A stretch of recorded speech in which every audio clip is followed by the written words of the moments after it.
মই ইয়ালৈ আহি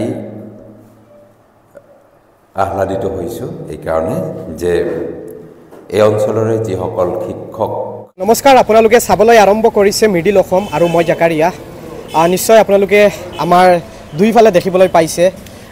বিজ্ঞান শাখাৰ আৰু আৰ্টছ শাখাৰ ছাৰসকল আমাৰ সৈতে আছে আৰু যোৱা দুদিন আগতে মই এটা ভিডিঅ' প্ৰচাৰ কৰিছিলোঁ যিটো ভিডিঅ' বহুত দৰ্শকে আঁকোৱালি লৈছিল আৰু আজি সেইখন স্থানত ইতিমধ্যে মই আহি থিয় হৈছোঁ তো আমি মিডিল অসমলৈ আপোনাক পুনৰবাৰ স্বাগতম জনাইছোঁ আৰু একচুৱেলি কি আপোনালোকৰ আজি হয় আমি প্ৰথমতে যেতিয়া কোচিং চেণ্টাৰখন মুকলি কৰিম তেতিয়া আপোনালোকৰ লগত আমাৰ সাক্ষাৎ হৈছিলে তেতিয়া আমি জনাইছিলোঁ আৰু আজি 7 তাৰিখ আৰু আজি উদ্বোধনী হৈছে আৰু আপোনালোক সকলোক লগ পাই প্ৰথমতে তোমালোক সকলোকে আন্তৰিক ধন্যবাদ জ্ঞাপন কৰিছোঁ আৰু আমি আজি মুকলি কৰি দিছোঁ কোচিং ইনষ্টিটিউটখন আৰু অহা 9 তাৰিখৰ পৰা আমাৰ ক্লাছ ষ্টাৰ্ট হ'ব আৰু যিসকলে মানে ক্লাছ এডমিশ্যন যিসকলে আমাক এই কোচিং চেণ্টাৰ এডমিশ্যন ল'ব বিচাৰিছে সেইসকলে আমি যিটো নাম্বাৰ আপোনালোকক দিছোঁ সেইটোত যোগাযোগ কৰিলে হ'ব আৰু বিশেষকৈ সেইখিনি মই ডিটেইলছ আমি সেইখিনি কৈ দিছোঁ যে কেনেকুৱা প্ৰচেছ পুনৰবাৰ কৈছোঁ যে আমাৰ যিটো ভেন্যু যিটো আছে ইম্পৰ্টেণ্ট সেইটো কাৰণে অলপ প্ৰব্লেম হৈছে কিছুমানে কমেণ্টো জনাইছে কোনখিনি ঠাইত আমি দেখা পাইছোঁ তো আমি সেইসকলক কৈছোঁ যে আমাৰ ভেন্যুটো হৈছে হিন্দুস্তান পেট্ৰল পাম্পৰ নিচেই ওচৰতে আৰু বিল্ডিংটোৰ এতিয়াও নামাকৰণ হোৱা নাই এইটো কাৰণে এটা প্ৰব্লেম হৈ আছে সেইকাৰণে আমাৰ এইটো আমি নিউ বিল্ডিং হিচাপতে আমি কৈ আছোঁ যে আমাৰ কিবা পাজল লাগিল ওপৰত নাম্বাৰ দিয়া আছে তাত কণ্টেক্ট কৰিলে তাতে কণ্টেক্ট কৰিলে হ'ব আৰু এইখিনিতো ডিটেইলছ মই কৈ দিছোঁ আপোনাক ধন্যবাদ ইফালে আমাৰ সৈতে তেখেত আছে আমি আপোনাৰ পৰা জানিব বিচাৰিছোঁ চমুকৈ ধন্যবাদ মিডিল অসমৰ স্বত্বাধিকাৰী আপুনি আহি আজিও আমাৰ খবৰ লোৱাৰ কাৰণে আজিৰ পৰা দুদিনমান আগত আহি আমাৰ এই কোচিং চেণ্টাৰটোৰ কাৰণে আপুনি এটা খুব বাতৰি প্ৰচাৰ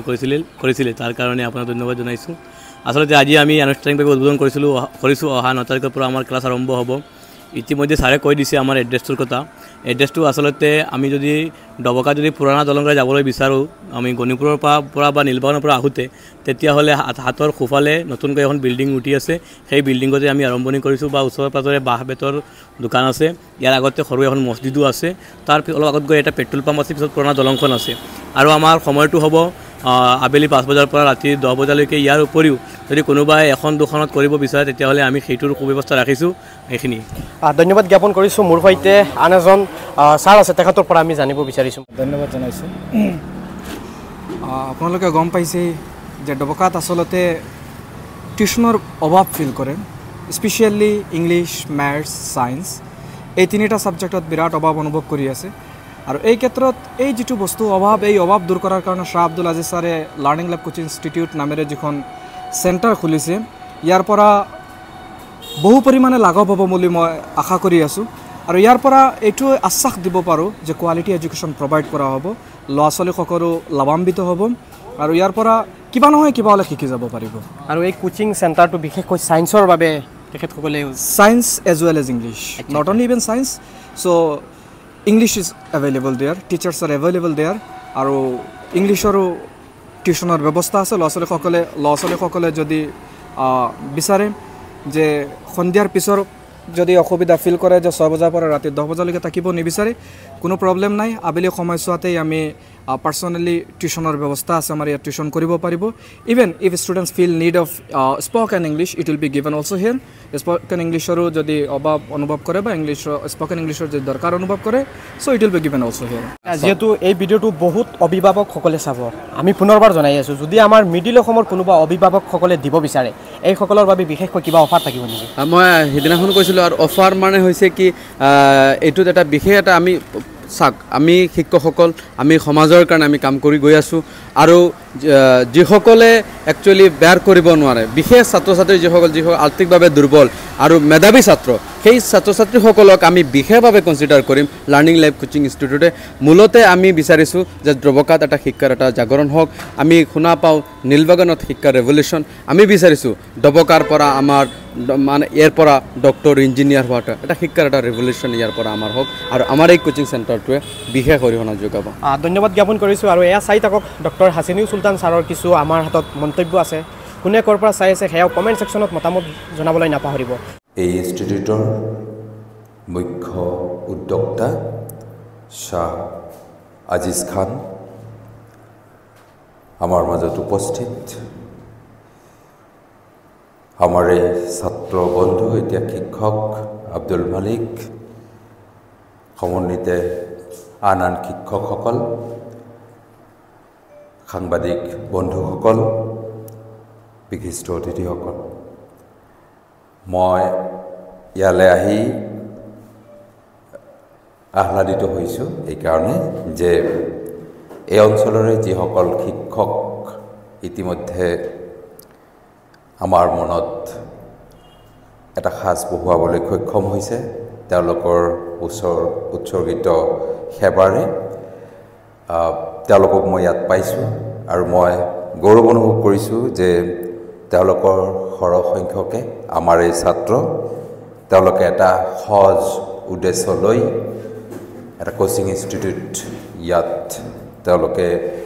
খুলিবলৈ আগবাঢ়ি আহিছে।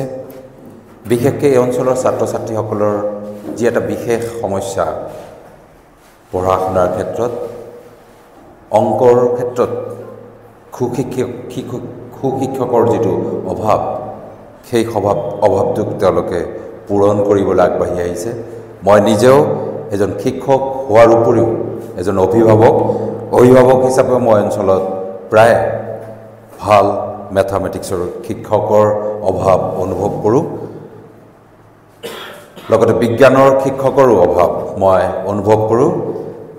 সেই দুটা বিষয়ৰ উপৰিও ইংৰাজী, সমাজ বিজ্ঞান আদি সকলো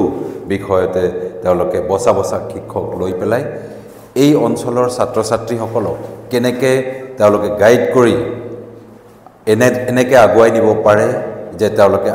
আন অঞ্চলৰ লগত তেওঁলোকে প্ৰতিযোগিতাত অৱতীৰ্ণ হৈ